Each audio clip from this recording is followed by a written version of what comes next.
যেমন এই তৈরি করতেছে, এটা নেপালের মাল। এরপর দিতে আসি আমাদের দেশি যেটা খাগড়াছড়ি। এরপরে আবার নারিকেলের শলা দিয়ে আরেকটা জিনিস আছে, এটা দেওয়া হইবে। যেরকম এই শলা দিয়ে এটা বলে খিস, ডাকার পরে বান দেওয়া হইবে। এই হয়ে গেছে ঝাড়ু। আমাদের এই ঝাড়ু দেশের বাহির পর্যন্ত যায়, দেশের অর্থনীতি চাঙ্গা করে। ঝাড়ু আসলে মূলত একটু বেশি দামের কিনলে ওগুলাই ভালো হয়। যেরকম এই একটা ঝাড়ু আছে 110 টাকা পাইকারি পিস, ওইগুলো খুব ভালো মানের। দোকান দিয়ে কিনে তাহলে ও 150 টাকার নিচে বিক্রি করবে না। তাহলে এই ঝাড়ু কিনে যদি ব্যবহার করে অবশ্যই ভালো জিনিসটা ব্যবহার করলো।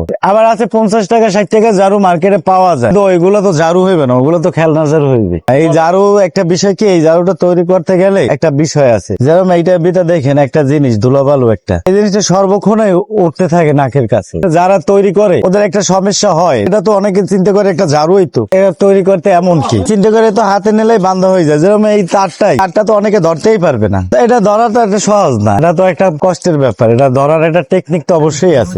এরপরে দেখা গেছে প্রত্যেকটা মাল এক মাপে কাটতে হয়। 300 পিস মাল তৈরি হলে 300 পিস সমান মাপ হইতে হইবে। ঝাড়ুটা যেরকম ময়লা দূর করে, যে প্লাস্টিকের ঝাড়ু ওটা হইবে না, এটা তো আলাদা একটা জিনিস। এই জিনিসটা দেখা গেছে খুব মুলায়ম থাকে। এটা ধুলা বালু যা আছে দূর করে ফেলায়। প্লাস্টিক অনেকে ব্যবহার করে কিনে, কিন্তু প্লাস্টিকের তো কাজ এরকম না। এইটার চাহিদা দিন দিন বাড়তেই আছে, আর এই জিনিসগুলো আস্তে আস্তে বিলুপ্তর পর্যায়ে। এই আমাদের দেশের গুলা দেখা গেছে, আমাদের দেশের মাল কিন্তু ভালো মাল, কিন্তু এইটা যদি এই নেপালের মালটা না আসতো তাহলে এই মালটা প্রচুর দাম মাল হইতো, এবং কি দেখা গেছে পুরো বছর কভারও হইতো না। দেশের মানুষ চাহিদা বোঝে না। যেহেতু আমাদের তো পার্বত্য এলাকায় এই জিনিসগুলো, পাহাড়ি অঞ্চলে পাহাড় তো এখন এই জঙ্গল নাই, এখন আর বিভিন্ন কৃষি আবাদ করতে যাই এই জিনিসগুলো নাই হয়ে যাইতেছে। যাদের পাকা বাড়ি তাদের এই ঝাড়ু দরকার আছে। বিল্ডিং ঘর হলে ঝাড়ু লাগবেই, ফুলের ঝাড়ু লাগবেই। যেমন এটা হচ্ছে টানা, এটা কিন্তু আমার বাংলাদেশি না, এটা নেপালের। এটা বেশি একটা ভালো হয় না, এটার গোড়া থাকে না। এইটা হচ্ছে খাগড়াছড়ি পার্বত্য এলাকার। মানে এটার ভিতরে দুই কোয়ালিটি, একটা হচ্ছে বীজ আর একটা হচ্ছে জাতি ফ্রেশ। ভালো ফ্রেশটা